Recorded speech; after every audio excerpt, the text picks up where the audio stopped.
Alors, Éléonore, est-ce que tu es prête pour cette nouvelle enquête sous hypnose?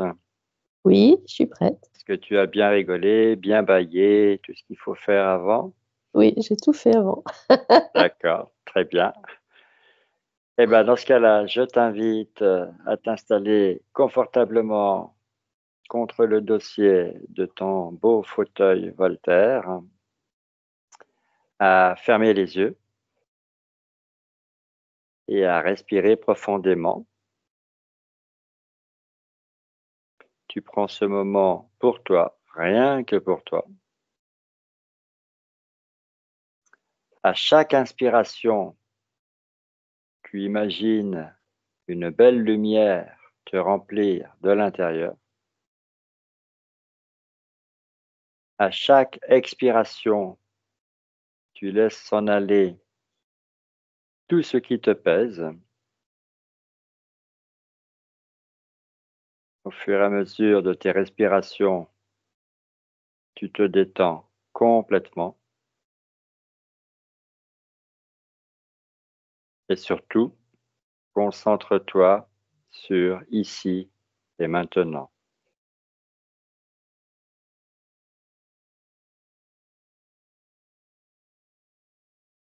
À présent, je t'invite à harmoniser tes chakras situés à l'avant et à l'arrière de ton corps.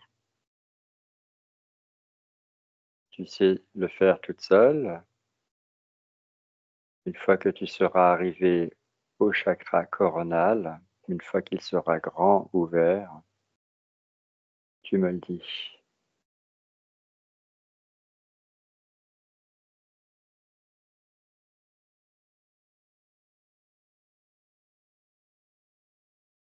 Ça y est, c'est fait. Alors maintenant que tes chakras sont parfaitement alignés, équilibrés, harmonisés, je t'invite à visualiser une grande colonne de lumière blanche qui te relie aussi bien à la terre qu'au ciel. Tu te retrouves dans cette grande colonne verticale, bien centrée.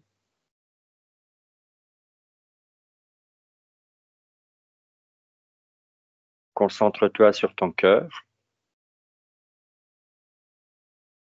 visualise ta lumière intérieure, ta flamme intérieure, fais-la grandir jusqu'à ce qu'elle te remplisse et qu'elle forme autour de toi une grande sphère de lumière.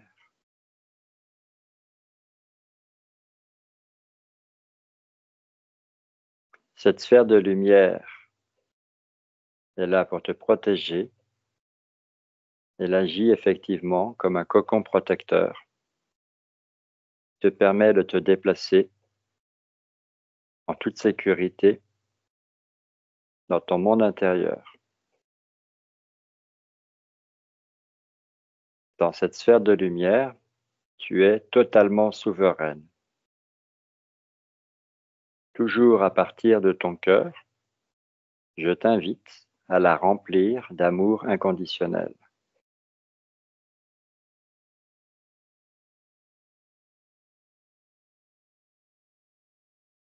À présent, je vais opérer un décompte à partir de 5.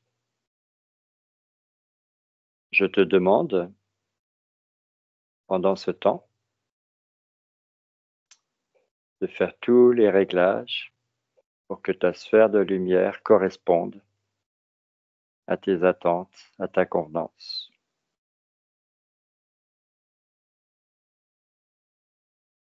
5, 4,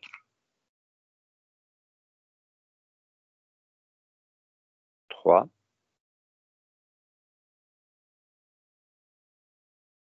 2,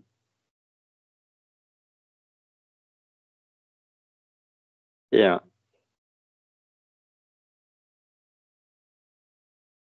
Alors, toujours la même question pour commencer. Éléonore, où es-tu? Comment te sens-tu? Qu'est-ce que tu ressens?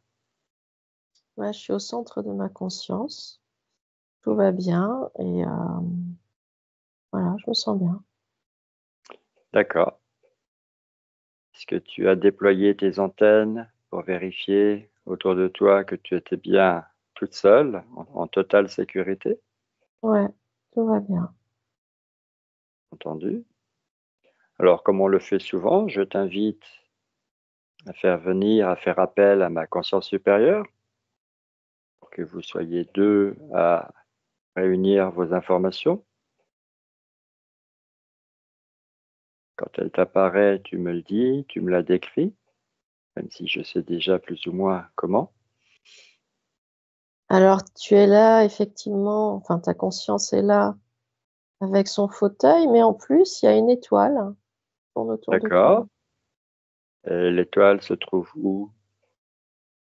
Autour de ta tête, elle tourne autour de ta tête. D'accord. Bon, je suis un peu curieux. Alors, on n'est pas dans la thématique, on va pas s'attarder là-dessus, mais ça m'intrigue. On en reparlera tout à l'heure dans le débriefing si tu veux bien. Alors, la thématique d'aujourd'hui, c'est quelque chose d'assez particulier qui mérite, à mon avis, une enquête, sinon je ne serais pas là. On va parler des âmes errantes, et qui dit âme errante dit passeur d'âme. Alors, comme ça, est-ce que tu as des infos qui te viennent sur les âmes errantes? Ah, tout de suite, j'entends, je vois des, comment dire, alors ça doit être ce sont des âmes, mais un peu comme des fantômes, hein. Tu vois, Mhm, j'entends de la douleur, j'entends de la tristesse, j'entends de la peur, mhm, j'entends que, comme si elles étaient perdues. mhm, Et quand tu as parlé de passeur d'âme, j'ai vu, moi, un personnage un peu sous une cape. On voit pas le visage et je le vois mhm, avancer avec son bâton. Et comme si il était le gardien de ces âmes, hein, et qu'il les emmenait un petit peu quelque part, je sais pas où pour l'instant, mais d'accord. voilà, c'est ce que j'ai ressenti. Alors, ce personnage tel que tu nous le décris, avec son bâton, sa cape, là, on n'aperçoit pas son visage. Est-ce que c'est, j'ai envie de dire, un archétype, un égrégore, ou est-ce que c'est un personnage réel? Bah, c'est ce qu'on appelle la mort, hein. C'est ça que j'entends. D'accord. Maintenant, je ressens que ça reste comme un personnage extérieur quand même, quelque chose qui existe, hein, mais Mhm, finalement un égrégore qui s'est créé avec les années et qui existe depuis très, très, très longtemps parce qu'il est alimenté par la croyance collective. mhm. D'accord. Depuis que l'humanité sait qu'il y a des âmes qui ne montent pas dans la lumière et qui ont besoin d'être aidées pour Ouais, se faire. ouais, D'accord, donc c'est une création humaine, création ouais, mentale. ouais. Alors on va pas s'appesantir là-dessus, un égrégore, on sait tous plus ou moins comment ça fonctionne. On va revenir aux âmes errantes. Qu'est-ce qui fait que des âmes, donc voilà, des personnes décèdent, alors sans doute dans des circonstances très variées, et ne montent pas dans la lumière? Est-ce que tu peux nous citer quelques exemples, nous faire une petite liste? Bah, j'entends qu'elles ont pas trouvé le chemin. D'accord. Elles l'ont cherché, elles l'ont pas trouvé ou elles ne l'ont pas cherché? Non, elles ne l'ont même pas cherché D'accord. et C'est en difficile de trouver fait si on cherche pas, oui? c'est comme s'il y avait encore un troisième chemin, parce qu'il y a le premier chemin, c'est de partir de son cœur et de créer son propre tunnel de lumière. Le Mhm, second, c'est de suivre un chemin qu'on nous propose, mhm. qui est créé, qui est artificiel d'une certaine façon, Oui, standard. Oui. standard. Et le troisième chemin, c'est celui qui consiste à ne suivre ni le premier ni le deuxième. Mhm. Et c'est dans cette catégorie-là, c'est ce chemin-là que suivent les âmes errantes. D'accord. Alors, qu'est-ce qui fait qu'une personne décède et décide de ne pas suivre ni le tunnel qui lui est proposé, ni de créer son propre tunnel? Voilà, J'en- cette âme, cette personne, ce défunt, j'en- décide de rester là où il est. J'entends que c'est D'accord? l'attachement à sa vie, l'attachement au personnage. C'est même pas l'attachement au matériel, voilà, à la maison, à la voiture, peu importe. C'est vraiment l'attachement au personnage. C'est-à-dire à la personne qu'il était. Ouais, voilà. Mhm. Un refus, euh, inconscient ou pas, je sais pas, mais un refus de voir au-delà et de voir ce qui est. Parce que j'observe que la porte, cette fameuse porte, Mhm. euh, elle se propose systématiquement, finalement. Oui. Mhm. Euh, Peu importe le chemin qu'on emprunte, enfin, peu importe qui on a été et les croyances qu'on a pu avoir durant son incarnation, cette porte qui mène vers un tunnel de lumière, etc., elle se propose systématiquement. Et là, j'entends que les âmes euh, errantes, c'est comme si elles ne voyaient pas la porte. C'est comme si tout ce qu'elles voyaient, c'est qui elles ont été, ce qu'elles ont vécu, et elles ont encore du mal à comprendre euh, Mhm. qu'elles sont décédées, en fait, et qu'il y a une autre route à suivre pour elles. D'accord. Donc là, on a quand même une bonne piste de réflexion. Donc, ces personnes sont décédées et ne le savent pas, Oui, n'en prennent voilà. pas conscience. Ouais, ouais. Alors, est-ce que ça peut être le résultat d'une trop forte identification à leur personnage? Oui, oui, ça joue beaucoup, ouais. Voilà, quelqu'un qui a vécu sa vie, voilà, en étant complètement conditionné et qui ne saisit pas le sens de se retrouver au-delà de son corps physique qui est resté en arrière parce que il est froid, il est mort. Ouais, je ressens un refus, comme si la personne, elle est décédée, mais elle est encore dans le déni de ce qui est, parce qu'elle elle observe son entourage, elle voit bien que son propre corps ne bouge plus. Mhm, Donc, elle ressent qu'il y a quelque chose qui est différent, mhm, mais c'est comme si elle voulait rester sur le plan des incarnations, finalement, et ne mhm, pas partir. mhm, mhm. D'accord, donc elle s'accroche Oui, elle s'accroche, effectivement. et pourtant, comme tu le dis si bien, elle voit les vivants qui continuent leur vie et Oui, j'imagine qu'elle voit ses proches, ses parents, ses amis assister à peut-être son enterrement, ses funérailles, ou pleurer sa disparition. Donc ça ne suffit pas pour lui faire prendre conscience qu'elle est décédée. non, parce il y a un double effet. Le premier, elle voit bien effectivement ce qui se passe, Mhm. et en même temps, elle ressent qu'il y a quand même une forme de liberté, dans le sens où tout d'un coup, elle peut aller un petit peu là où elle veut. C'est-à-dire qu'elle est plus enfermée dans le corps physique. Mhm. J'ai le sentiment que ça, la personne, elle le comprend et elle se dit: «Bah, c'est une opportunité de rester, de tenter de communiquer éventuellement, d'observer ce qui est et cetera». Mhm. C'est Mhm. vraiment elle veut je ressens qu'elle veut rester sur le plan, de l'incarnation, là où il y a ses proches, ses amis, et cetera.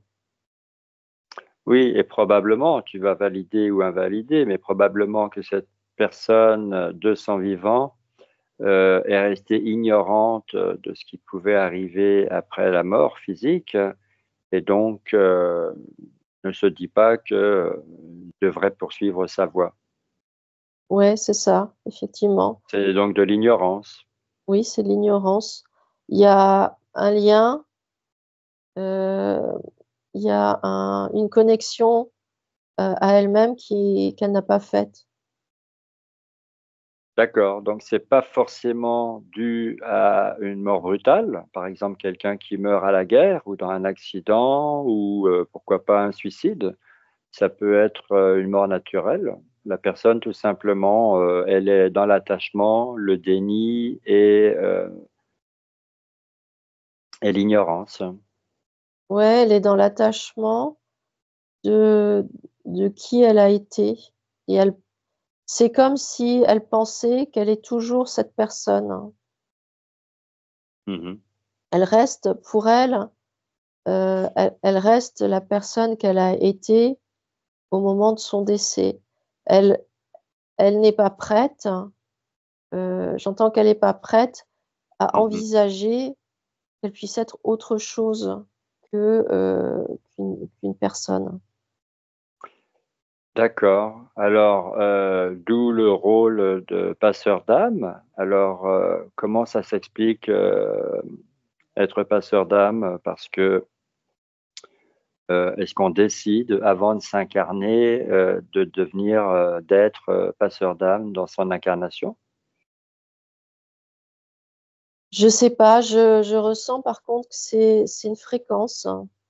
C'est une fréquence, de certaines personnes, Mmh.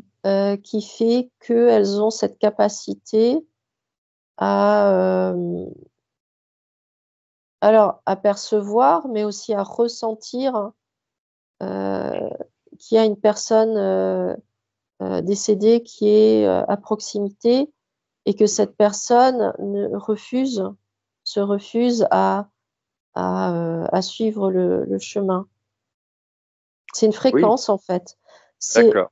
je ressens que c'est pas forcément une décision, c'est une histoire de fréquence. Oui, c'est un état d'être. La personne, elle Ouais, est comme ça et ouais, elle a cette capacité à servir de, j'allais dire, de canal, ouais, c'est ça. voilà, pour faire monter, remplacer, le tunnel quoi, ou au moins aligner l'âme décédée, hein, la personne décédée sur le tunnel. Bah, c'est comme un pont, mais ce Oui, que j'allais dire un je ascenseur. aussi, oui.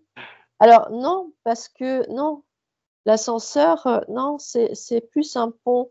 C'est-à-dire D'accord, qu'elle amène les âmes errantes à franchir quelque chose comme un pont. Moi, je vois un pont oui, pour qu'elles accèdent à une autre rive, hein, et après seulement, les âmes, elles prennent l'ascenseur. Donc c'est pas le passeur d'âme qui est l'ascenseur, c'est oui, après oui, qui a l'ascenseur. le passeur d'âme, les fait traverser pour les emmener en face de la voie, quoi. Leur montre Ouais, la voie. ouais, mais j'ai quand même cette image, quand tu parles du passeur d'âme, j'ai toujours, hein, cette image d'un personnage, heu, dont on voit pas le visage, Mmh, mmh, mmh. qui est, sous une cape avec, son bâton et alors je sais pas si c'est lié à la fréquence. C'est Est-ce que peut-être lié c'est, à une fréquence. oui, est-ce que c'est, quand tu parlais de fréquence pour les passeurs d'âme qui peuvent très bien ignorer qu'ils sont passeurs d'âme, Oui, tout à fait. hein, il y en a qui le conscientisent, d'autres pas. Mais à ce moment-là, voilà, ils vibrent sur une certaine fréquence qui est celle-là. Ouais. Et peut-être qu'ils sont, sans le savoir, connectés à l'égrégore des passeurs d'âme. Oui, ou ce que j'entends, ils sont connectés à la fréquence de la mort, mais pas au sens, ça a pas un sens négatif. C'est pas péjoratif, c'est une fréquence. C'est à Oui, cette puisque fréquence-là qu'ils sont branchés. la mort, en fait, c'est la mort du corps physique. C'est C'est ça, un passage sur un autre plan. Il y a une période transitoire. C'est là qu'intervient le passeur. Et en fait, la mort, c'est une nouvelle vie. C'est la continuité de la vie sous une ouais. autre vibration. Bah, oui, et je pense que c'est pour ça que j'ai cette image-là parce que le personnage que je vois, finalement, il a pas de corps. C'est pour ça que je vois pas son visage. C'est Oui. comme s'il avait pas de corps, il y a que l'enveloppe, la cape, mais c'est tout Mhm. en fait. Je vois pas l'intérieur. D'accord. Donc oui, je ressens que c'est une vibration. Alors, pour aller un peu plus loin dans le raisonnement, euh, c'est quand même difficile d'aider quelqu'un qui ne demande pas à être aidé. Donc, tu nous décris ces âmes comme des âmes perdues, des âmes errantes. Elles sont dans le déni, dans l'attachement, dans l'ignorance, peut-être même dans la peur, hein, la peur de monter à la lumière. Et donc, ces âmes ne demandent pas à monter dans la lumière, hein. Alors, comment est-ce qu'un passeur ou un autre peut les aider si elles ne veulent pas? Ou si, comment dire, elles ne sont pas dans la maturité, elles ne sont pas prêtes? Ou si, justement, elles sont dans le déni. Donc, le passeur, lui, n'est pas invité par elles. Oui, mais alors ce que je ressens, c'est que, quand les âmes errantes restent sur le plan physique, hein, Mhm, les personnes qui les entourent ne les voient pas, ne les entendent pas. Dans la plupart des cas, elles ne ressentent rien, mhm, donc elles n'ont pas cette, capacité d'inviter l'âme à poursuivre son chemin parce qu'elles-mêmes, elles sont ignorantes de ce qui se passe. Le mhm. passeur d'âme, c'est comme s'il avait la fréquence nécessaire pour entrer en communication avec ces âmes et les D'accord. inviter à poursuivre le chemin en leur expliquant, hem, qu'il y a autre chose à vivre après, Mhm. que le chemin ne s'arrête pas, là où elles sont finalement. Elles ont la bonne fréquence pour leur expliquer ce qui se passe. Mais après l'âme, je ressens que de toute façon, elle ne passera pas le pont tant qu'elle ressent pas qu'elle est prête à le faire. Oui, tant qu'elles ne conscientisent pas. Voilà, c'est une invitation à le faire, mais c'est pas une obligation tant que l'âme n'est pas prête. L'âme, si elle s tant qu'elle est pas prête, elle ne fera rien. Donc là, tu nous parles de communication entre un passeur, donc un humain bien vivant, qui est conscient ou inconscient d'être passeur, et voilà, un défunt qui n'est pas toujours conscient d'être mort, d'être décédé. On parle de télépathie quand on parle Oui, de communication. oui, oui, parce que ça passe, le chemin passe par le cœur. Donc Donc, oui. on va parler de télépathie consciente pour le passeur qui agit consciemment, Mmh. et on va parler de télépathie passive ou inconsciente pour le passeur qui ne sait pas qu'il est passeur. Sa présence suffit à ce que sa conscience supérieure communique avec le défunt finalement. Est-ce que c'est ça? Ça peut être les 2, oui, mais j'entends quand même que, le passeur d'âme qui ne sait pas qu'il est un passeur d'âme, Oui, ressent, sans qu'il puisse l'expliquer, mais il ressent de toute façon toujours, la présence, de défunts autour, de lui d'accord. Mais et mais c'est vrai qu'il sait pas, il sait pas, mais en même temps, enfin c'est pas, c'est bizarre, c'est comme s'il savait et en même temps il sait pas. mmh, mmh Il mh. il J'ai le sentiment que son cœur et sa conscience lui donnent l'info. Après, c'est au passeur d'âme de conscientiser cette info et de la laisser remonter jusqu'à lui Mmh mh. et d'agir après en conséquence. C'est un peu comme s'il avait, une sous-personnalité passeur d'âme. Oui, on peut le dire comme ça, oui. Oui, c'est ça. Voilà, donc ou une double personnalité, Ouais, ouais. donc quelque chose de naturel qui n'est pas, nocif, qui n'est pas toxique pour lui. Ah non, pas du tout. D'accord. C'est juste que c'est pas toujours mis en lumière. Alors on parle, on entend souvent parler, on a cette image de la maison hantée, du château hanté, d'un lieu hanté. Par exemple, le long d'une certaine route, il y a une dame blanche. Sur un champ de bataille, là, il y a eu une bataille il y a longtemps, il y a toujours ce ressenti qu'il y a des, on va dire, des résidus, des mémoires, donc des fantômes. Donc, les âmes errantes, il y en a quand même beaucoup Ouais. par rapport, aux âmes qui montent effectivement, dans la lumière. Oui et c'est une, j'entends que c'est en fait, c'est un, elles sont sur un autre plan, Mmh mh. mais c'est un plan quand même qui reste très proche, du monde physique. Mmh mh. C'est, i je ressens que la frontière, elle est extrêmement mince et c'est comme si c'était le fait qu'on puisse voir, enfin que certaines personnes puissent voir, heu, un défunt ou quoi, c'est comme si les, les molécules finalement qui constituent le défunt, donc Mmh son mh. énergie, c'est comme si elles se condensaient pour apparaître, hein. Elles sont tellement, ouais, c'est en fait, voilà, quand on décède, Mmh.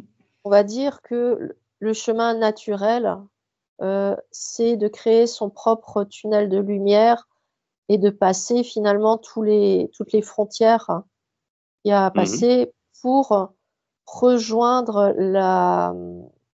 la conscience universelle et à ce moment-là, l'énergie, de la personne qui est décédée, elle va s'expanser, elle va les particules d'énergie, en fait, elles vont fusionner avec la conscience universelle et apporter à cette conscience universelle, heu, la connaissance d'elle-même, hein, au Mmh. travers de toutes les expériences vécues par l'âme qui arrive, hein.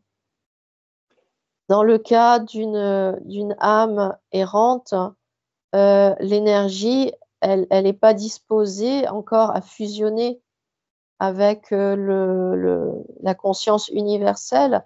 Elle est même Mmh. pas encore disposée à franchir, un cap, une nouvelle étape de l'évolution et donc les molécules d'énergie, elles elles restent condensées, elles se, c'est comme si elles se serraient les unes contre les autres Mmh. et c'est ce phénomène-là qui fait que, certaines personnes plus sensibles, je vais le dire comme ça, peuvent voir, des défunts ou d'autres choses, en fait.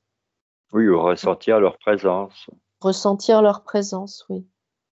Alors justement, est-ce que, le fait que ces âmes errantes restent, sur un plan très proche du plan physique et matériel et charnel, dit vivant, est-ce que ça peut occasionner, bien des troubles, des malaises, des maladies, des problèmes pour les vivants.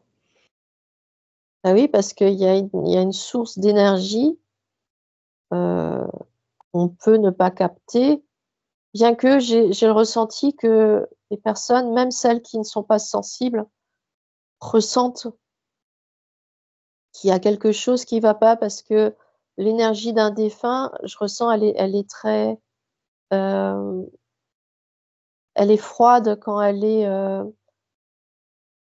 ah oui, c'est intéressant. Je ressens que tant que le défunt reste, ancré, on va dire, au monde physique, son Mhm, énergie, elle est froide, voire mhm, glaciale, et c'est en mhm. s'élevant petit à petit qu'elle va se réchauffer ouais, elle va se réchauffer, en fait. Donc je ressens que si même quelqu'un qui n'est pas du tout, heu, réceptif, à ce enfin à tout ça, va ressentir systématiquement qu'il y a un défunt, à proximité. Parce qu'il y a une différence de vibration et il y a une différence de température, ouais. Est-ce que les âmes errantes, imaginons, voilà, une personne qui a vécu pendant toute sa vie dans une maison familiale et qui décède et qui reste dans cette maison en tant qu'âme. Euh, Est-ce qu'on peut dire d'abord qu'elle est coupée de la source parce que, étant donné qu'elle est dans le déni, dans l'attachement, dans l'ignorance, dans la peur, elle reste là, elle stationne, elle perd le fil du temps et ça peut durer, pourquoi pas, des siècles. Est-ce que cette âme, ce fantôme, est coupé de la source, Elle est coupée de sa source. de sa source? D'accord? Oui. C'est-à-dire que cette froideur, cette énergie froide qui émane d'elle, est-ce que ça veut dire que quand il y a des vivants qui viennent vivre dans sa maison, cette âme, ce fantôme qui reste là, puise de l'énergie chez les vivants Alors pour se réchauffer? heu, en partie, ce que j'observe, c'est que déjà le lieu, la maison va changer d'atmosphère, hein. La Mhm, maison va être glaciale, elle va c'est comme si, en fait, je vois de la glace qui se forme sur les murs de la maison. mhm. Donc l'atmosphère va vraiment être, oui, glaciale et en fait, non, j'ai pas le sentiment par contre que l'âme errante va, prendre de l'énergie aux vivants. Par contre, ça peut fatiguer, les personnes vivantes. Ça peut, dérégler ça va dérégler leurs propres énergies, Mhm. mais je ressens pas qu'elles vont en perdre. Je sens juste ce que je vois, c'est comme si les molécules d'énergie tout d'un coup, elles font un petit peu n'importe quoi, elles tournent dans tous les sens parce qu'elles sont Mm. affolées. Elles savent plus du tout, quoi faire et comment faire et voilà, parce qu'il y a une interférence. Voilà, c'est comme si ouais, voilà, c'est ça. C'est l'âme errante, elle agit comme, une interférence. Oui, quelque part, l'âme errante, le fantôme qui reste dans sa maison, euh, va, par sa présence, empêcher les nouveaux habitants dans cette même maison euh, de rester sur leur fréquence, de rayonner et de remplir la maison de leur énergie. Ouais, elle peut même ça peut même aller jusqu'à les couper elles-mêmes de leur propre, source intérieure Mhm. parce que, c'est déréglé. Je ressens que c'est déréglé. Ça fait Oui, comme, une radio où on cherche une station et entre 2 stations, il y a des grésillements, les parasitages. Ouais. des parasitages et je ressens que pour les personnes vivantes, ça a cet effet-là, en fait. Oui, et ça peut baisser les énergies des personnes, euh, les rendre effectivement plus faibles et pourquoi pas entraîner qu'elles se créent elles-mêmes des problèmes de santé. Oui, oui, oui, Elles ne sont plus harmonisées. oui, c'est ça. D'où les personnes qui nettoient les lieux quand les habitants ressentent effectivement que le lieu n'est pas positif, entre guillemets. Ouais, je ressens que ces personnes qui nettoient les lieux, elles ont une énergie très élevée et en fait, c'est une fréquence qui est au-dessus de celle des âmes errantes.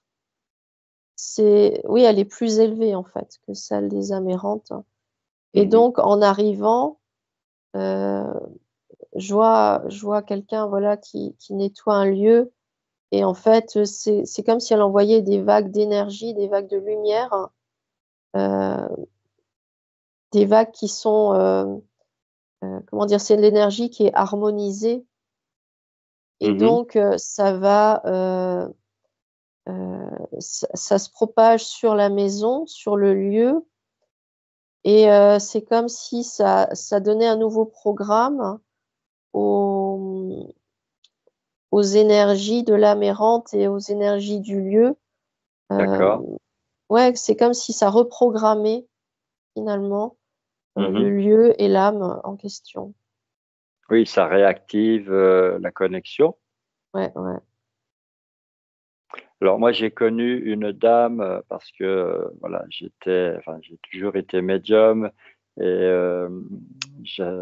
j'avais des clients qui me consultaient et j'ai connu une dame qui était mais vraiment alcoolique et qui voulait en sortir et grâce à mes tarots et à des questions que je lui ai posées et à mes propres intuitions, j'ai compris au final qu'elle avait visité une maison mais qu'elle ne l'a pas acheté parce qu'elle a ressenti que dans cette maison, effectivement, il y avait une certaine froideur. Mais en passant dans cette maison, l'ancienne habitante de la maison qui hantait la maison s'était accrochée à elle. Ouais. Et depuis, eh bien, ma cliente était devenue alcoolique. Mmh. Oui, Et parce qu'elle a oui, je t'écoute. pardon, j'allais dire parce que la ce sont les énergies de l'âme qui sont, qui ont fusionné en partie, pas totalement parce qu'elle peut pas, mais Mhm, qui ont fusionné en partie avec, les énergies de cette personne et donc il y a comme une imprégnation mhm. de ce qu'a été, la l'âme de l'âme errante, en fait.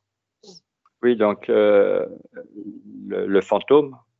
Voilà, je trouve Oui. que c'est plus clair comme terme. Le fantôme était probablement alcoolique de son vivant Ouais. et, a transféré son alcoolisme, sa maladie liée à la consommation de l'alcool à la personne qu'elle souhaitait. Mmh mh. Alors, le plus incroyable dans l'histoire, c'est que la dame communiquait par écriture automatique avec le fantôme Mmh. et lorsque je lui ai fait savoir que je pouvais faire monter le fantôme, donc l'âme errante, dans la lumière, eh bien, elle a refusé tout simplement parce que, par écriture automatique, elle recevait le message que le fantôme ne voulait pas partir. Voilà, Ouais. et à l'époque, j'ai été quand même très, très, très choqué par tout ça. C'est vrai que je comprenais pas tout. Aujourd'hui, grâce à tes lumières, je comprends mieux. Mais j'entends aussi que, le fantôme, voilà, effectivement, on va l'appeler comme ça, le fantôme, qui reste dans une maison, par exemple, ou qui refuse de monter, il est tellement attaché à sa propre, à ce qu'il a été, au personnage qu'il a été, qu'il garde Mmh, mmh, mmh. effectivement, ses travers. Voilà, je vais le dire comme ça. Donc oui, si, le fantôme était alcoolique dans son incarnation, Mmh, c'est mmh, mmh. quelque chose qu'il a gardé avec lui parce qu'il a pas fait le travail pour arrêter de boire, pour se désintoxiquer et voilà, pour comprendre les raisons qui l'ont amené à boire autant.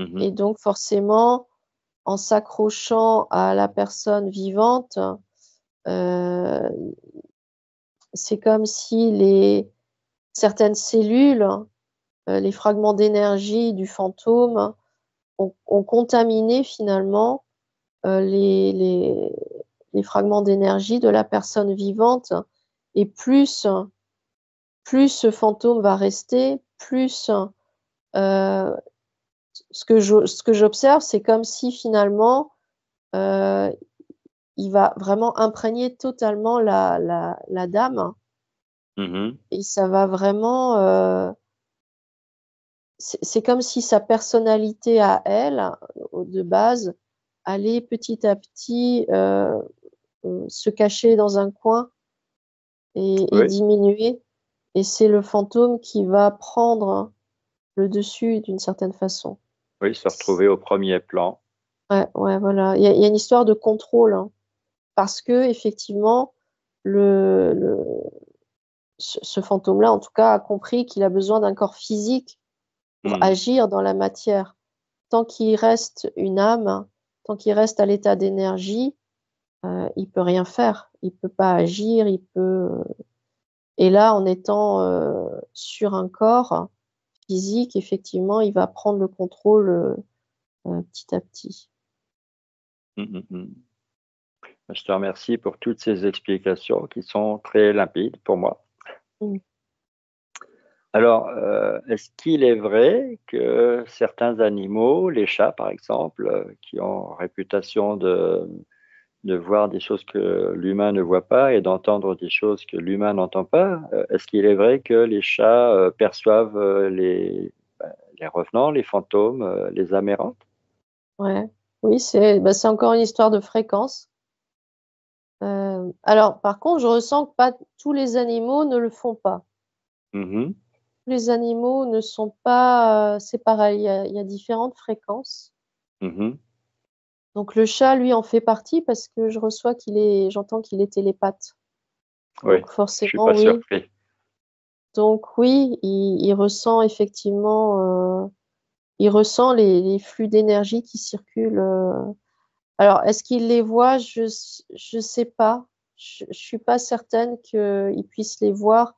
En Mhm, revanche, il les ressent et selon la vibration qu'il reçoit, il peut c'est ça qui déclenche, j'ai l'image du chat tout d'un coup qui est, qui sort les griffes et qui a le poil hérissé et qui vraiment, on le sent, énervé, on va mhm, dire, et ça lui fait cet effet-là, en fait, quand il ressent, un fantôme.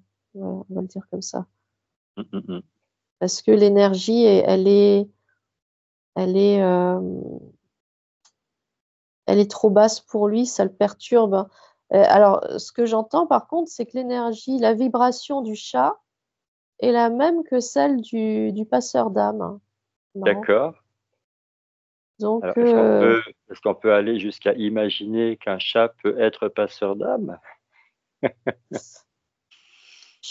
non, parce qu'il a pas ce que j'entends, c'est alors, peut-être à sa manière. Il a en tout cas la capacité, je ressens, cette capacité à nettoyer, un chat est capable de nettoyer un lieu. Il est capable d'harmoniser des énergies.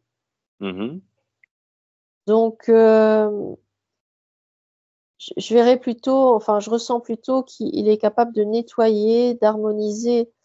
Maintenant, de là à faire comprendre à un fantôme qu'il doit oui, passer, de l'autre côté, non, non. Mais par contre, il a quand même le chat a quand même cette fréquence, cette même fréquence qu'un passeur d'âme j'entends un magnétiseur, enfin, quelqu'un qui est capable d'harmoniser vraiment les énergies. oui, il peut servir de détecteur de fantômes quelque part. Ah oui, ça oui, par contre, oui. oui, oui. Alors, si on s'intéresse un peu aux passeurs d'âme, parce que je ne sais pas toi, mais moi, c'est quelque chose qui m'interpelle, qui me passionne, qui me fascine. Euh, donc, on a des passeurs d'âme eh bien, qui réalisent au fil des années qu'ils ont cette capacité, j'allais dire ce pouvoir, et d'autres qui ne le savent pas et qui, par leur seule présence, permettent effectivement à des âmes de trouver l'impulsion, de rebondir, de franchir ce pont, comme tu disais tout à l'heure. Donc, c'est une question de fréquence. Voilà, j'ai résumé tout ce qui a été dit. Et quelqu'un qui voudrait devenir passeur d'âme et qui n'a pas la fréquence, est-ce qu'il peut quand même, s'il en a l'intention, s'il est déterminé, est-ce qu'il peut quand même réussir à régler sa fréquence? Oui, oui, il peut en fait. Par son intention, par son intention en fait, bien sûr. Il suffit que bah, il le veuille, il le demande, il le conscientise, il fait la demande en passant par l'énergie de son cœur, hein. Ça Mhm. passe toujours par là. Et effectivement, il peut avec le temps devenir passeur d'âme. J'entends que tout est permis finalement, tout est possible. On peut changer sa fréquence. Mhm. Tout le monde est en mesure de changer sa fréquence, de passer d'une fréquence très basse à une fréquence beaucoup plus élevée, et inversement aussi. Tout est possible. Donc oui, quelqu'un qui n'a pas la fréquence d'un passeur d'âme naturellement, je vais dire, peut par contre modifier sa fréquence vibratoire et le devenir s'il le Mhm. souhaite. Alors, j'ai une autre question qui m'a traversé l'esprit. Elle te concerne indirectement. Euh, Est-ce que toutes les personnes qui se réclament télépathes, qu'elles pratiquent l'hypnose régressive ou pas, euh, sont passeurs d'âme sans le savoir? Non, non. Puisqu'on parle de télépathie, tout à l'heure on parlait de télépathie quand il s'agissait de communiquer avec les défunts. Alors, tous les passeurs d'âme sont télépathes, mais tous les télépathes ne sont pas passeurs d'âme. D'accord, je tentais ma chance, hein.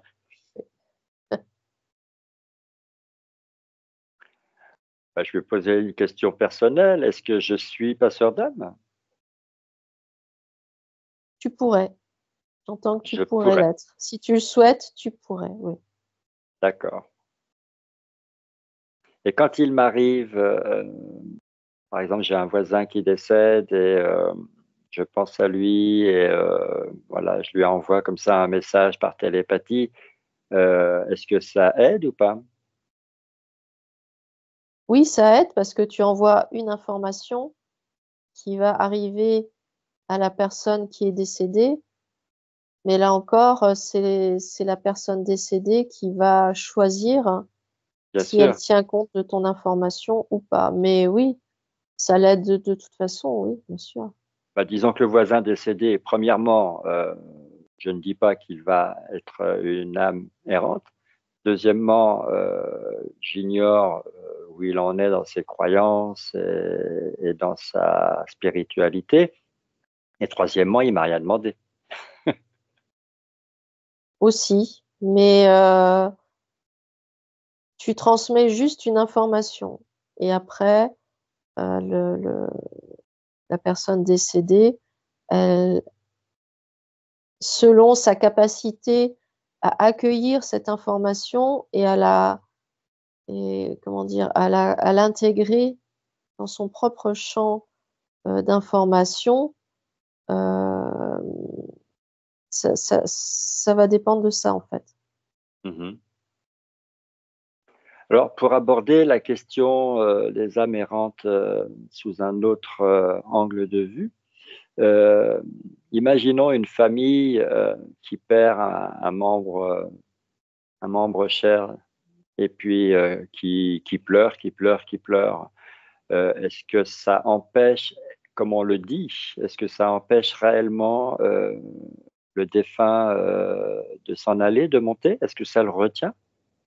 Oui, ça crée des liens. Je vois des liens, ouais, Et donc, effectivement. est-ce que ça peut durer? Est-ce que ça peut provoquer que le défunt soit effectivement, entre guillemets, piégé proche du plan des vivants parce que les vivants ne cessent de pleurer, n'arrivent pas à faire le deuil? Alors ce que j'entends, c'est que ça va dépendre beaucoup de, heu, de l'évolution intérieure de la personne décédée. Mhm, Si cette personne est elle-même très attachée à son personnage et cetera, elle peut rester piégée, j'allais dire à l'infini presque.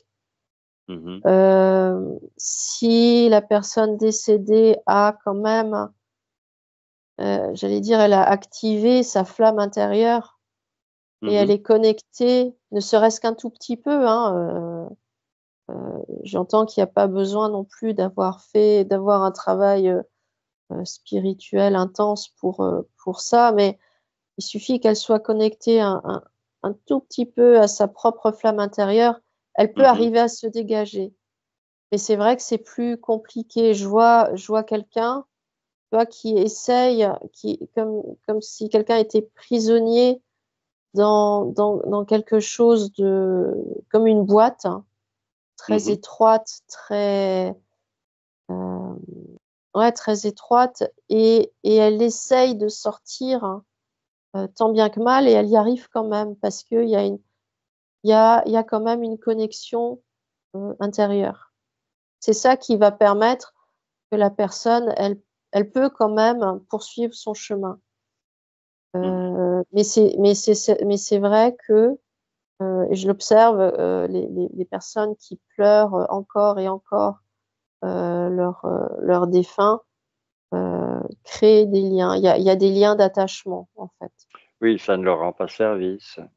Non, ça leur rend pas service, ça les aide pas, effectivement. Et donc, inversement, dans certains pays, on fait la fête le jour où on se réunit pour, voilà, pour rendre hommage aux disparus. On fait carrément la fête, on boit, on s'amuse, on danse, parce qu'on est content, parce que la personne décédée a finalement la chance de quitter la souffrance, la douleur et les factures et le travail et toutes les contraintes de l'incarnation et se retrouve sur un plan où elle est enfin libérée, on se réjouit pour elle et quelque part voilà, on fête ce départ. Donc est-ce que ça aide la personne décédée, l'âme, à monter dans la lumière?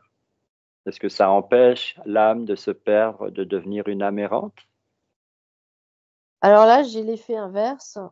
Alors c'est vrai que c'est beaucoup plus lumineux en termes d'énergie, je ressens et je le vois. C'est Mmh. plus lumineux que des personnes qui pleurent sans arrêt le défunt. Mais là, par contre, comment dire? C'est sûr qu'il y a pas les liens d'attachement, mais, comment dire? C'est pas parce que l'âme, n'a plus le corps physique qu'il n'y a plus de contraintes. La souffrance, qui a été accumulée durant la vie, si elle n'a pas été transcendée, Mmh. heu, de son vivant, elle reste, hein. Elle part. Je ressens qu'elle repart avec le défunt. Donc oui, c'est sûr que le défunt dans ces moments-là, il est, heu, voilà, il s'en va, il est plus attaché au corps physique, il a plus la douleur physique, mais il Mmh. garde la douleur émotionnelle et celle-ci, je ressens qu'elle est beaucoup, beaucoup plus forte encore et plus violente parfois que la douleur physique, qui peut déjà être, insupportable, à certains moments.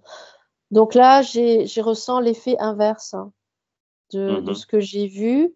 Euh, Là, c'est comme si les âmes, on les laisse partir, mais on les accompagne pas. Je mhm. sens qu'il y a un manque d'accompagnement. Oui, mais on est quand même Hein. dans une société, quelle que soit la religion, quelle que soit la culture, on est dans une société où on a quand même enfin, la mort, c'est quelque chose d'assez tabou. On a quand même encore du mal d'en parler. Euh, et là, justement, je vais aborder une question encore plus taboue, le suicide. Est-ce que les personnes suicidées euh, deviennent plus facilement des âmes errantes? On raconte toutes sortes de choses sur le suicide. Donc, est-ce que les suicidés se perdent plus facilement? J'entends que oui, parce que en se suicidant, c'est comme si elle rompait quelque chose.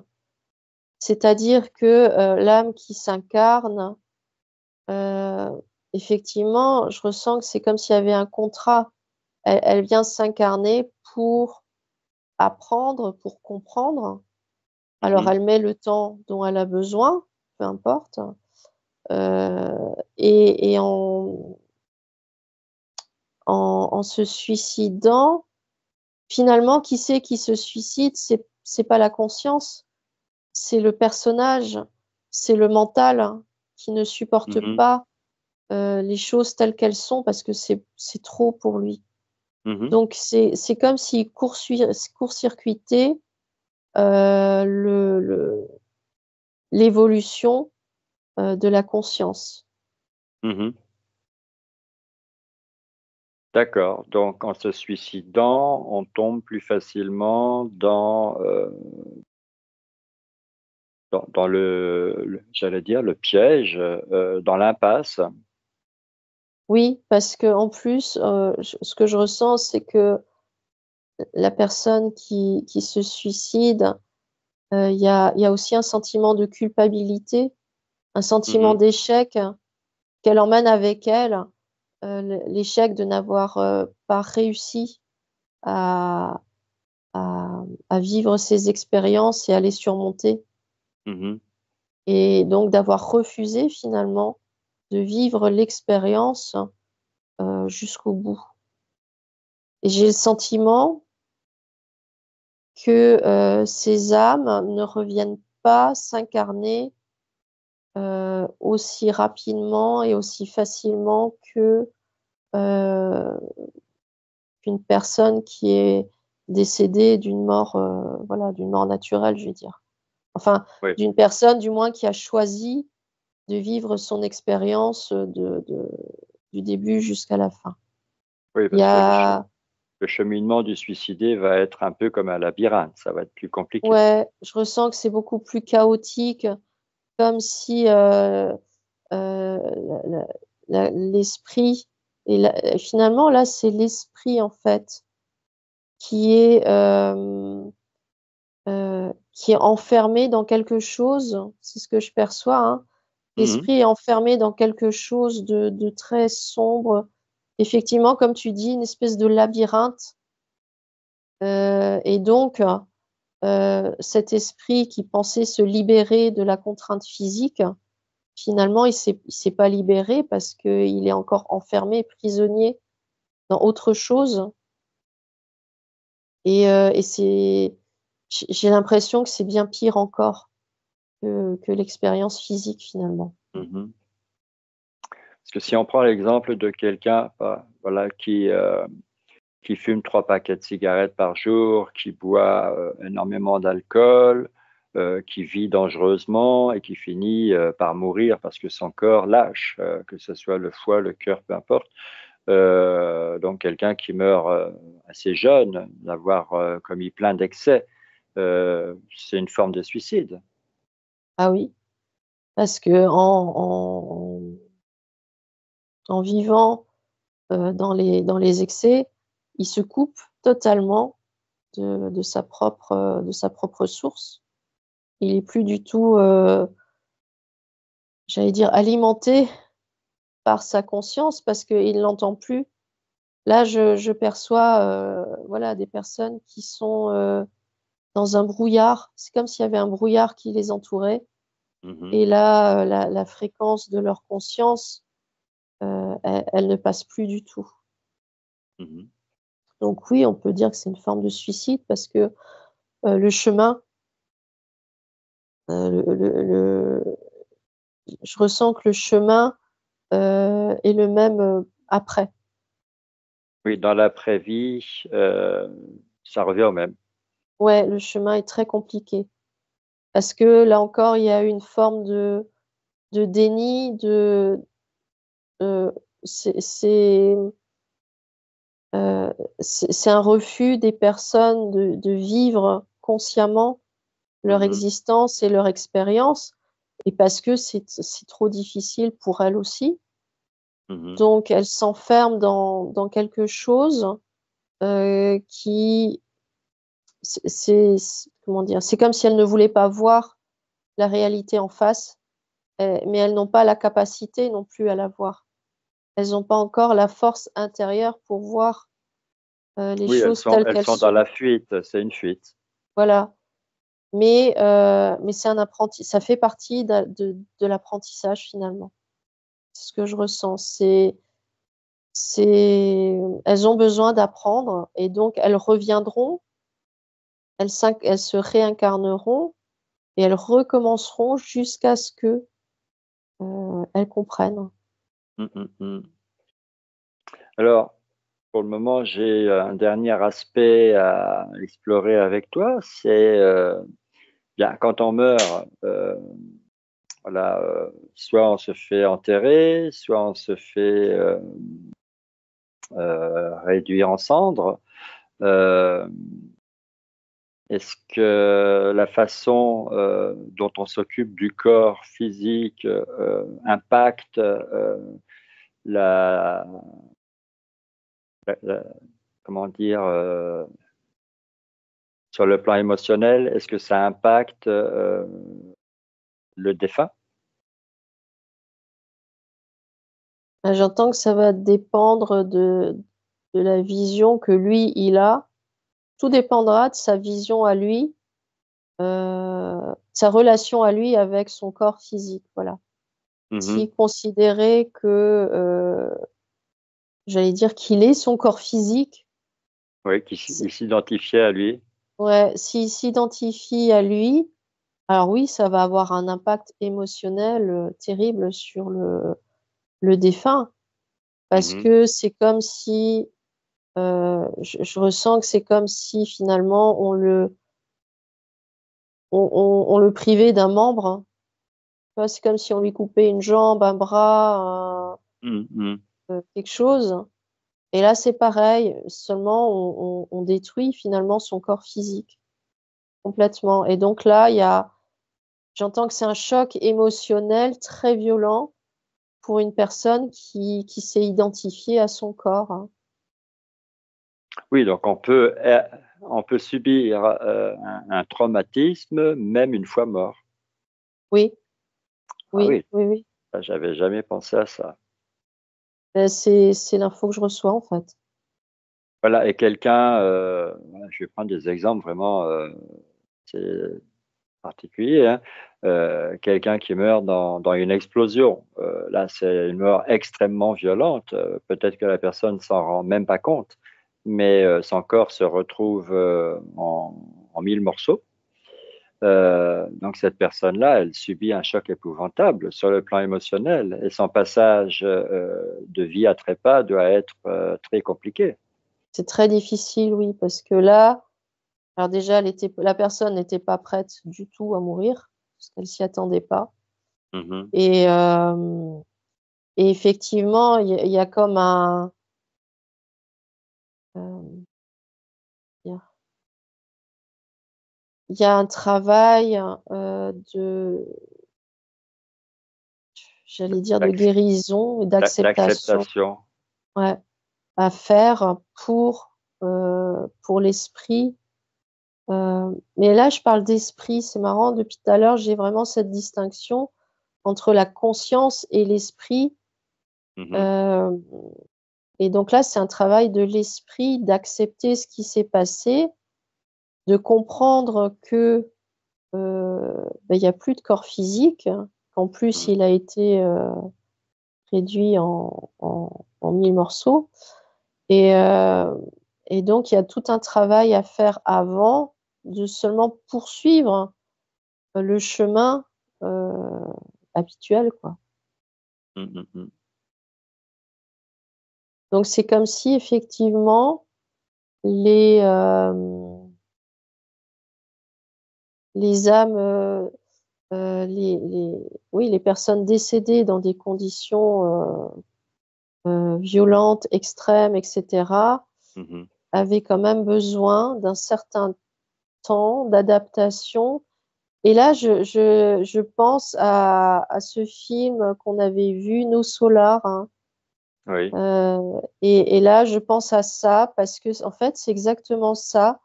Les âmes, elles ont besoin après d'un temps de guérison, d'adaptation, oui, de soins, de soins. Voilà, je cherchais le mot. d'accompagnement.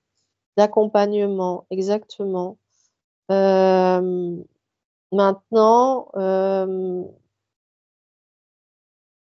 ce que je comprends pas, enfin, ce que j'observe, c'est qui est-ce qui fait ces soins dans l'au-delà finalement?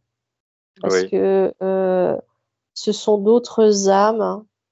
Et là, c'est ouais, c'est comme s'il y avait quand même d'autres âmes Mhm. euh, qui les aidaient. C'est comme si c'était d'autres âmes qui elles-mêmes ne sont pas encore passées euh, Dans euh, la lumière. dans la lumière, dans l'au-delà, enfin plus loin du moins, et qui restent Mais qui sont pour quand même accompagner, avancés. ouais, qui sont avancées, qui ont compris, qui ont accepté, et elles sont là pour aider ceux pour qui c'est très difficile, très douloureux, Mhm. et ainsi de suite. Et ça fait comme une chaîne, hein, c'est-à-dire je vois les personnes euh, qui décèdent dans des conditions terribles, hein, qui Mhm. subissent ce choc émotionnel et qui sont accompagnées par d'autres âmes qui ont évolué en partie, mais qui ont décidé de s'arrêter à un certain seuil, un certain Mhm. niveau, pour accompagner les autres, mais qui après, par contre, poursuivront quand même leur chemin parce que d'une certaine façon, elles n'ont pas le choix, elles sont obligées de continuer, elles ne peuvent pas rester éternellement en tant que euh, euh, soignant, voilà. Oui, moi, ça me fait penser, l'image que j'ai eue, c'est un camp de réfugiés avec des réfugiés qui accueillent les nouveaux venus. Ouais, oui, c'est exactement ça. C'est exactement ça. Et il y a une espèce d'entraide, mais après, tout le monde. Et finalement, ces âmes qui arrivent, qui sont sous le choc, hein, elles-mêmes, par la suite, hein, elles accueilleront les futures âmes, hein, qui ont été à leur place à une époque. C'est comme si finalement, les âmes qui accueillent les personnes décédées de manière très brutale et violente euh, ont elles-mêmes été à leur place à un moment donné Mhm. et elles ont été aidées, elles ont compris, elles ont accepté et elles apprennent aux nouvelles venues ce qu'elles ont compris parce qu'elles ont vécu cette expérience. Elles savent finalement Mhm. Mhm. de quoi elles parlent, elles savent ce qu'il en est et donc elles sont plus à même d'expliquer aux nouveaux venus ce qui se passe et elles peuvent les aider, les apaiser. Oui, donc Ouais, c'est ça. c'est une chaîne de transmission. Ouais. Et effectivement, l'aide ne peut pas venir d'âmes qui ne sont pas passées par ça. Oui, voilà. Ceci explique cela. Et après, quand ces âmes ont accompli leur travail, on va dire, leur mission, Mhm. c'est à leur tour de poursuivre, elles peuvent poursuivre leur chemin. et Mhm, continuer mhm, leur route. Et c'est ça finalement, ce fameux passage qui va leur permettre de se réincarner, de revenir sur Terre et de revivre à nouveau une expérience et de continuer leur route, quoi. mhm. Et peut-être de se réincarner en passeur d'âme finalement, sur la fréquence passeur d'âme. Peut-être, oui, effectivement. Pourquoi pas, ça ferait une belle boucle. Oui, oui. Oui, Alors, parce pour qu'il y parler, a oui, il y a une forme de compréhension. C'est quelque chose qui est inscrit dans j'allais dire, dans leur signature énergétique. oui. Donc oui, c'est tout à fait probable ce que tu viens de dire, c'est juste. Je sais pas si c'est une info que j'ai reçue ou une idée que j'ai eue tout seul, mais voilà, ça m'est passé par la tête. Ouais, ouais. Alors, j'ai une dernière question, sauf s'il y en a d'autres qui arrivent derrière, ce qui me ressemblerait. Euh, Est-ce que, on va dire, la nature, l'univers, la source, euh, a prévu justement un certain équilibre entre les âmes errantes et les passeurs d'âmes? Ce que je veux dire par là, c'est que est-ce que si à un moment donné, il y a beaucoup d'âmes errantes qui s'accumulent, est-ce qu'il y a davantage de passeurs d'âmes conscients ou inconscients, donc d'humains qui ont cette fréquence de passeurs d'âmes pour équilibrer, pour harmoniser ou pas? Est-ce que tu as compris ma question? Oui, oui, j'ai compris. Alors, ce que je ressens, c'est que finalement, si on le souhaite, on peut tous devenir passeurs d'âme, hein. Et que, au final, alors oui, l'équilibre se fait. Et Mhm, comme tu dis, oui, il y a de plus en plus d'âmes errantes et donc il y a de plus en plus de passeurs d'âmes. Et c'est quelque chose qui, je ressens que ça prend de l'ampleur et finalement, on peut tous, devenir demander à changer notre fréquence pour devenir passeurs d'âmes, pour aider justement, ces âmes errantes et hem et et leur montrer un chemin. Je dis pas que mhm. c'est le chemin, c'est leur montrer un chemin, en tout cas. Alors, j'ai une question qui m'est venue rajouter. Est-ce que nous, dans nos séances sous hypnose régressive, est-ce qu'on peut, pourquoi pas, envoyer des vagues de lumière comme ça vers les quatre horizons avec l'intention d'aider les âmes perdues, les âmes errantes à retrouver la lumière?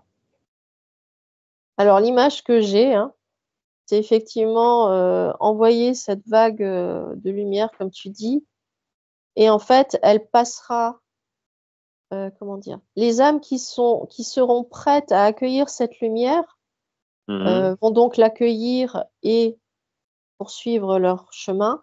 En mhm. revanche, les âmes qui ne sont pas prêtes à accueillir cette lumière, eh ben, il y aura, j'entends qu'il y aura une vague en retour qui arrivera. J'entends que cette vague d'énergie va se heurter à, à un mur, quelque Un part, refus? un refus, et du coup, par contre, elle reviendra vers nous. Ah, donc Donc, c'est pas une bonne idée. non, c'est pas forcément une bonne idée, non. Non, parce qu'on ne sait pas trop sur euh, tu ne sais pas, combien d'âmes vont être en mesure d'accueillir ce que tu vas envoyer D'accord. et il y en aura certainement, mais il y en aura aussi qui n'en voudront pas Mhm. Bah oui, si elles sont dans le et déni, elles sont dans le déni, hein. voilà et là, ta vague de lumière aussi bienveillante, soit-elle, elle reviendra vers toi Oui, même si et on met des conditions, ouais, on fait des heu, décrets, on prend toutes nos précautions pour ouais, bien poser les bonnes intentions. Voilà, c'est pas la bonne façon d'agir. non, je ressens que ça. ça va revenir et par contre, tu sais pas sous quelle forme ça va revenir dans ta vie. D'accord. Donc c'est ouais, Voilà, je c'était une question un peu farfelue, qui a reçu une réponse, mmh, qui déstabilise un peu, mais bon, voilà, je pense qu'elle méritait d'être posée. Alors, est-ce que tu as, des informations, voilà, qui te sont parvenues, mais, qui n'ont pas été verbalisées par toi parce que tout simplement, heu, j'ai pas posé les questions et ces informations-là, elles restent comme ça, dans le vide, en suspens? bah, en fait, c'est cette notion d'esprit et de conscience, hein, Oui, que je dois, clarifier, on va dire. oui. L'esprit, c'est quelque chose qui est relié au corps humain et finalement, s'élever en conscience, c'est fusionner, l'esprit à sa conscience et donc quand au moment du décès, heu, l'esprit, heu, qui sera privé donc de son corps physique reste, hein. Il ne disparaît pas parce que le corps physique disparaît.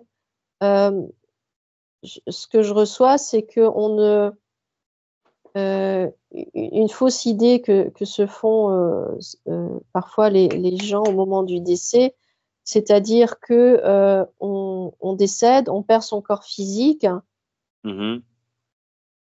mais l'esprit qui était avec le corps physique, lui, il reste, il ne meurt pas et on reste tel qu'on est, même sans le corps physique. Mmh. C'est-à-dire que si, la personne et là je prends un cas, vraiment extrême et très violent, mais si q la personne elle est, frustrée, désagréable, si elle a toujours été, dans la malhonnêteté et cetera, enfin si elle a ce genre de valeurs, Mmh. l'esprit va les conserver après le Oui, c'est décès. l'empreinte.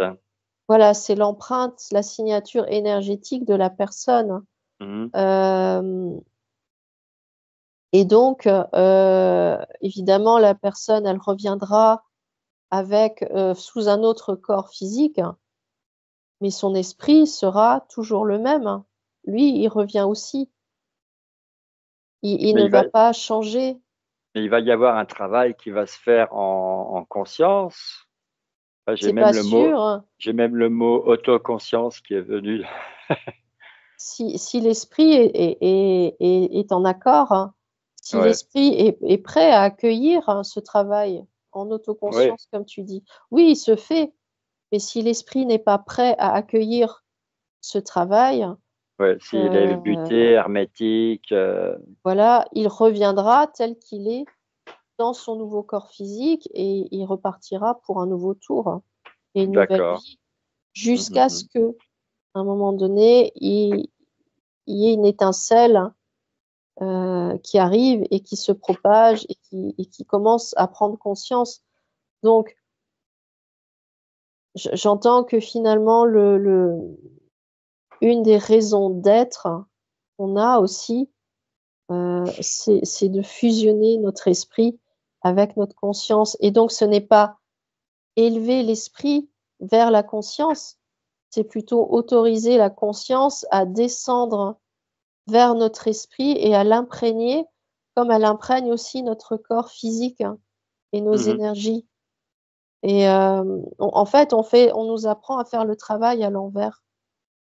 C'est pas Oui, l'esprit qui doit s'élever, c'est accueillir la conscience, notre conscience et la pour nous. laisser, Oui. nous imprégner et automatiquement elle va imprégner notre esprit, mais il faut être ouvert à ça et il faut vouloir en fait et l'accueillir. Oui, l'esprit doit accueillir la conscience Voilà, et à ce moment-là, la conscience vient pour l'embrasser, prendre dans ouais, ses bras et c'est à ce ça. moment-là, ça refusionne. Voilà, l'envelopper, j'ai cette notion de Ouais, ouais. et j'ai cette notion que la conscience quand elle fait ça, elle est douce, elle est, Elle le fait avec beaucoup de bienveillance, de douceur et d'harmonie. Mm, mm, Alors mm. que dans l'autre sens, l'esprit qui essaye de monter, en fait, il est dur, il va rentrer en force. Tu comprends? Parce qu'il a pas compris. Donc il va vouloir forcer les choses et donc ça ne fonctionne pas. Donc il c'est la conscience qui doit descendre et pas l'inverse, pas l'esprit qui doit monter. Alors, dis-moi si je raisonne correctement. Finalement, l'esprit, c'est la part de la conscience qui est individualisée dans le corps, dans le personnage durant l'incarnation. Ouais, Et donc, c'est une part de la conscience qui a abaissé ses vibrations pour s'incarner, mmh, qui vit durant l'incarnation et qui, une fois l'incarnation terminée, doit revenir vers la conscience, mais effectivement en accueillant la conscience. voilà et elle s'est, en s'incarnant, elle a elle a oublié finalement qu'elle était une part de la conscience, enfin oui, elle a oublié qui elle était et donc Mhm. et elle a fusionné. Elle fusionne aussi avec le mental ou l'ego, comme on veut l'appeler. Il y a elle parce que le mental et l'ego appartiennent je ressens que ça fait partie du corps physique, Bien parce que sûr, c'est une fonction, c'est un programme finalement, c'est des outils. voilà, qui permet au corps physique, de marcher, de parler, d'écouter, enfin bon, voilà tout ça Mhm. et donc j'entends que finalement, ce mental qui est associé totalement au corps physique, c'est comme s'il voulait prendre le dessus sur cette, conscience, individualisée et donc il y a une espèce de duel, hein. Ah, c'est là, je perçois le duel, hein, le fameux Mhm. duel dont on parle, hein, effectivement entre la conscience et le mental, hein et donc la première étape, c'est déjà de fusionner les 2 là et après, d'accueillir pleinement la conscience supérieure finalement, la Mhm. conscience Mhm. universelle, en soi. Donc tout ce qui n'a pas été fait du temps du vivant doit se faire après, de toute façon. Bah, ça peut se faire après comment dire? Hors de la matière, hein.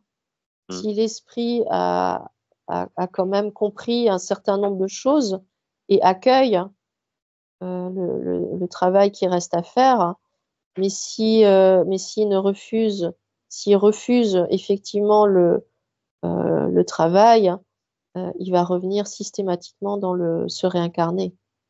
Oui, c'est Et comme si tu étais sur une route qui n'est pas la bonne. mmh, Et régulièrement, tu as d'autres routes qui s'ouvrent devant toi pour te permettre de changer de route. Mais bon, après, si tu décides de toujours rester sur la même, c'est toujours pas la bonne. euh, voilà, c'est tant pis, quoi. ouais. Ce que je voulais dire, pour finir, c'est que voilà, c'est pas parce qu'on décède que, que la souffrance s'arrête. Ce qui n'a pas Oui, été fait, qu'on est libéré de tout voilà, et qu'on est, voilà, et qu'on est en affranchi. vacances, quoi. Exactement. C'est pas les S vacances. non, pas du tout et Mm, ça peut mm, être mm. plus compliqué parce que justement, on n'a pas le corps physique. Le corps physique et le mental nous aident énormément, contrairement à ce qu'on croit. Ils nous aident énormément à prendre conscience et sans le corps physique et donc le mental, Mhm. je ressens que c'est quand même beaucoup plus difficile. Oui, donc là, on sort un peu de notre thématique, mais donc les amérantes, elles, elles font plutôt partie des parcours particulièrement compliqués. Euh, tandis que les personnes qui ont bien bossé sur le plan de la conscience de leur vivant, bah, disons que c'est quand même plus agréable. Oui, voilà, c'est plus agréable. Ouais, Mm. ça. Bien, écoute, Éléonore, je pense qu'on va arrêter l'enquête à ce niveau-là. Mmh. On a dit énormément de choses. Moi, j'ai appris beaucoup, beaucoup de choses. J'ai trouvé que c'était extrêmement intéressant. Après, chacun, chacune en pensera ce qu'il ou elle en pensera, hein. Chacun prend ce qui résonne en lui, en elle. Euh, il est temps pour toi, si tu le veux bien, j'espère que oui, j'ai besoin de toi, si tu veux bien revenir dans ta sphère de lumière, donc te couper de tout ce qui a été dit, de tout ce qui a été vu, de tout ce qui a été reçu et accueilli, en remerciant bien toutes les consciences qui ont pu être en contact avec la tienne. Et une fois dans ta sphère, tu prends ta douche de lumière et tu laisses bien la lumière ruisseler sur toi pour te nettoyer aussi bien à l'intérieur qu'à l'extérieur, te débarrasser de toute forme d'impureté. Tu passes bien également ton tamis pour achever ce nettoyage. Et une fois que tu te sens propre, prête, bien tu réintègres ton corps physique dans ton fauteuil Voltaire Mmh. et tu ouvres les yeux. Et voilà qui est fait. C'est bien, hein, tu vas pratiquement aussi vite que que mon discours, c'est incroyable. Bah, je le suis, je suis le discours. Ah oui, oui, tu suis mon discours. Bah Il faut oui. pas que je me trompe, hein. Ah bah non, parce que là, Si je te dis non, mais je si je te dis d'arriver chez les voisins, tu vas atterrir au mauvais endroit. non, non, mais je te Non, je rassure, rigole, je rigole. Bien sûr que ton corps, c'est ton encre et que tu ne peux pas revenir ailleurs. voilà, et puis je connais le chemin du retour, Bah, j'espère, oui. mmh. Alors, qu'est-ce que tu as pensé de tout cet échange? Tu as un sujet pas facile, hein, faut Non, je reconnaître. reconnais, pas très facile et bah, j'étais surprise du sujet, parce que c'est vrai que je m'attendais Oui, pas du tout à ce genre-là et en oui, même temps, j'y suis pas tant que ça parce que oui, oui, c'est du Pascal tout craché. c'est assez ton style, ouais. Ouais. Mais j'ai trouvé, très intéressant Ah et oui, c'est vrai que, on a compris plein de choses, hein. ah oui, au fur et à mesure que j'avançais, j'ai pris conscience de pas mal de choses et là, c'est comme en fait, hein, si on n'avait pas arrêté, je pense que j'aurais continué encore, hein. Alors je me serais Oui, peut-être, éparpillée parce que j'aurais changé de sujet complètement, voilà. Je pense qu'il y mais aura d'autres thématiques qui te mais permettront de retrouver voilà, ce cheminement parce qu'il y a plein de thématiques qui sont voisines les unes des autres. ouais, Alors moi, j'avais pas envie de faire une thématique sur le suicide, par exemple. Donc là, oui, voilà, je l'ai casé là. ouais, ouais, Euh, et puis on tourne toujours autour de la mort parce que la mort, en fait, c'est la vie qui continue, hein. Donc moi, j'ai vraiment envie de bien comprendre ce qui se passe et c'est vrai qu'il y a plein, plein, plein de facettes à ouais. explorer. Ah oui, Et il y en aura d'autres, je te rassure, on n'a pas ah oui, fini. je m'inquiète pas. Voilà, donc Heu, j'espère que le fait d'avoir parlé de se suicider, d'âme errante, de fantômes, de souffrance, de douleur, ça t'a pas trop plombé dans tes énergies. Tu arrives à rester ouais. observatrice et distante de tout. Ouais, c'est quelque chose que j'arrive à faire Mhm. et mais je le fais depuis le début en fin de compte, hein. Heu, Oui, oui, mais bon, des fois dans une enquête, on peut se mmh. laisser corrompre entre guillemets. Oui, je dis et puis je dis pas que je suis à l'abri, hein, Mhm. effectivement, mais en tout cas, jusqu'à présent, en tout cas, je reste, ouais, je reste observatrice de ce que je vois. Je Mhm. demande à voir les ressentis, hem Et pour l'instant, bon, ça fonctionne plutôt pas mal. Mhm. Alors moi, comment dire ça, mes conclusions, hein, je retiens de tout ça que bien c'est quand même très important de nettoyer les lieux. Oui, Il suffit pas de nettoyer les personnes. ouais, Nettoyer les lieux, c'est aussi quelque chose de vital. On y pense peut-être moins. ouais, bah oui, Et puis, j'ai réalisé que il y a beaucoup plus de personnes qu'on ne croit qui se suicident, parce qu'un suicide peut prendre 50 ans. bien sûr, hein. Quelqu'un qui boit 1 litre d'alcool par jour pendant 50 ans, il se suicide, il le sait même pas.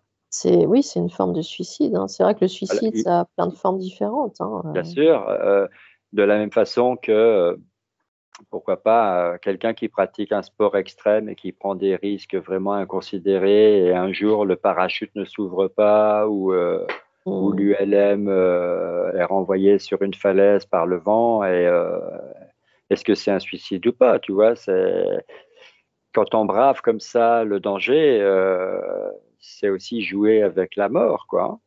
bien sûr, hein. Donc après c'est des choix et ça dépend de la capacité de chacun et chacune à accueillir, les choses telles qu'elles sont. Parce que c'est vrai Mhm, que les expériences qu'on vit au quotidien, elles sont pas toujours faciles, hein, faut reconnaître quand même.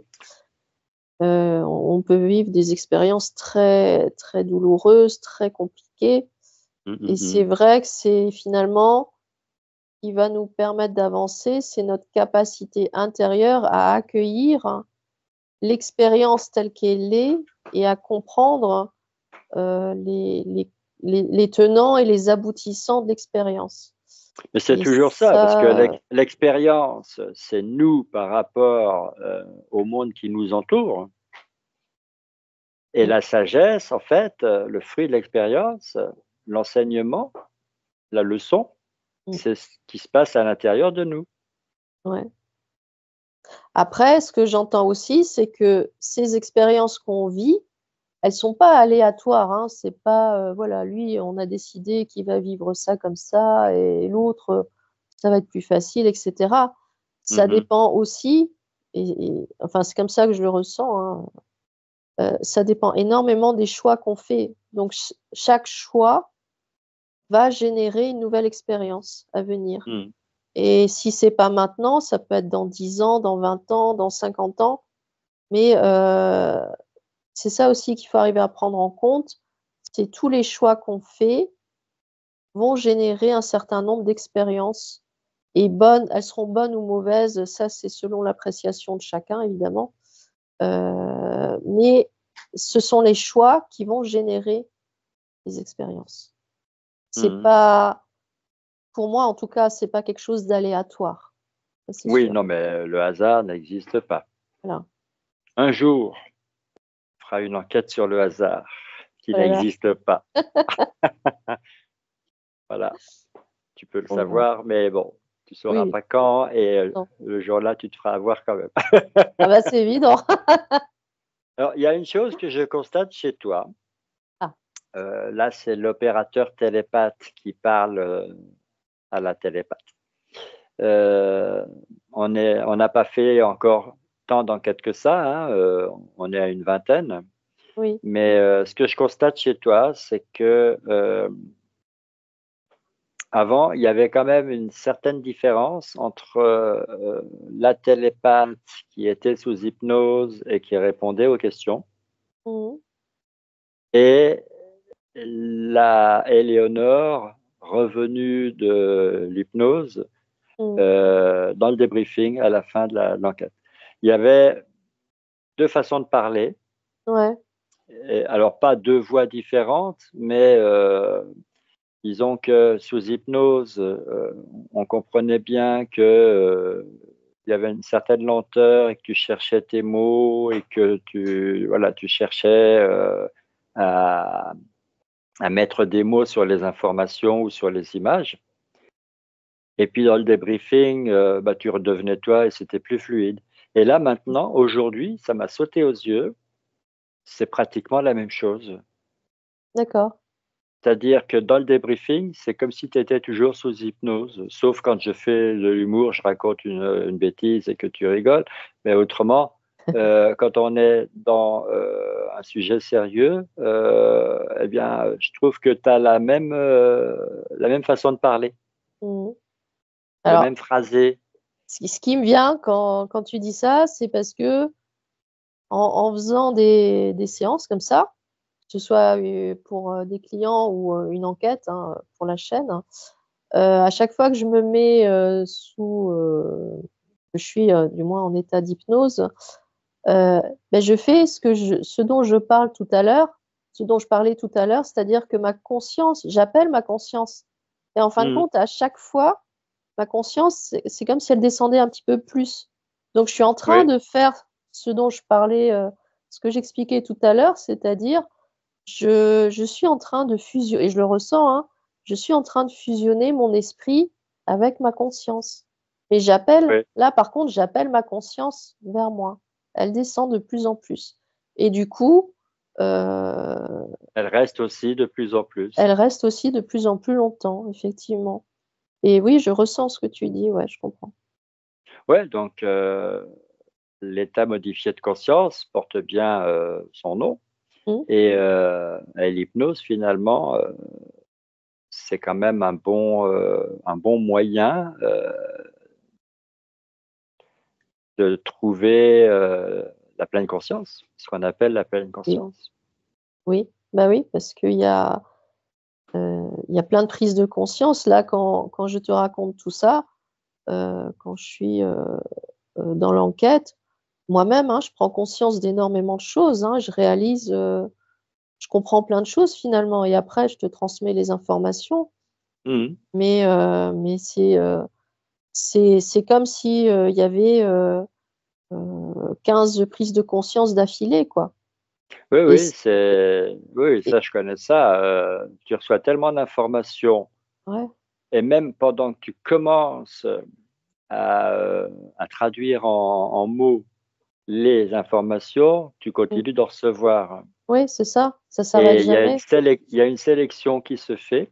Mmh, Tu es obligé d'aller à l'essentiel, de résumer et pendant ce temps-là, bah, tu es plus toi-même oui, c'est ça. parce qu'il y a un océan d'informations et tu es tellement pris dans, le flux et dans ta volonté de verbaliser, tout ça que, tu es dans une espèce de programme où tu as plus le Mmh, temps d'être toi-même, quoi. ouais, c'est ça. Et c'est ça être canal finalement, hein. Oui, aussi. Et c'est là où tu fais descendre ta conscience, où elle prend, heu, tu fais descendre, j'allais dire, le reste de la conscience, parce qu'il y en a une partie qui est dans l'incarnation avec toi et qui doit comprendre qui elle est et cetera. Mmh, mmh mh. Et là, en faisant, toutes ces enquêtes et tout, tu c'est comme si tu accélérais. Je ressens ça comme ça, c'est comme si le travail s'accélérait en fin de compte.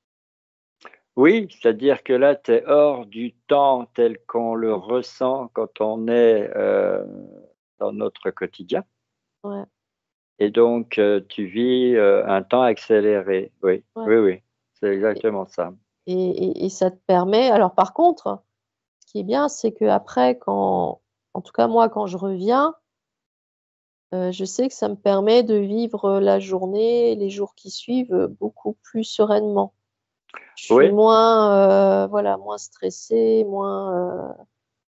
hem, moins dans le rejet, enfin, j'accueille, j'ai tendance à accueillir plus facilement les choses. Alors je dis pas que j'y arrive tout le temps, hein, il y a des fois, oui, tu j'ai as le pas droit de envie, piquer une hein, petite colère, hein, voilà, on a besoin aussi, bien sûr, mais dans les grandes lignes, c'est vrai que, ça aide. à chaque retour d'une séance d'hypnose, et on en fait de plus en plus. Oui, Parce qu'entre nos enquêtes, les sessions clients, voilà, il y a de plus en plus d'allers-retours. mmh, Heu, et bien, on baigne comme ça dans, une certaine euphorie. ouais, c'est Je ça. sais pas, faudrait voir avec un médecin qui nous ferait un test, de ce que contient notre corps, mais c'est comme si on fabriquait, je sais pas quelle, substance, quelle endorphine ou autre pour, voilà, on est content. Oui, On oui, on oui, on sent que, on est en train de grandir, on sent qu'on est dans une bonne énergie, on sent qu'on fait ce qui est juste pour nous au moment où c'est juste oui, et voilà, on se sent vraiment, bien oui, et c'est ça. on a beaucoup plus de facilité dans tout ce qu'on fait et finalement les choses nous réussissent parce que, on est dans cette, vibration-là et Oui, voilà et peut-être, là je vais le dire, mais en fait, on est dans ce qu'on appelle la loi de l'attraction. mmh, On attire à nous ce qu'on vibre et comme on vibre quelque chose de joyeux, ouais, on attire, plein de choses qui nous rendent encore plus joyeux ouais, c'est et ça. voilà et ça, j'ai vraiment envie de le communiquer, aux gens. Ouais, ouais. Oui, oui, c'est ça, c'est exactement ça. Mmh, Voilà et bien sur cette note très joyeuse, voilà. eh bien, nous allons, nous dire, à une prochaine fois, Éléonore. Oui, avec plaisir pour une nouvelle enquête. Pour une nouvelle enquête toujours, aussi, riche, Oui, enrichissante, oui, tout à fait, je l'espère, bien sûr, avec plaisir. à ton service.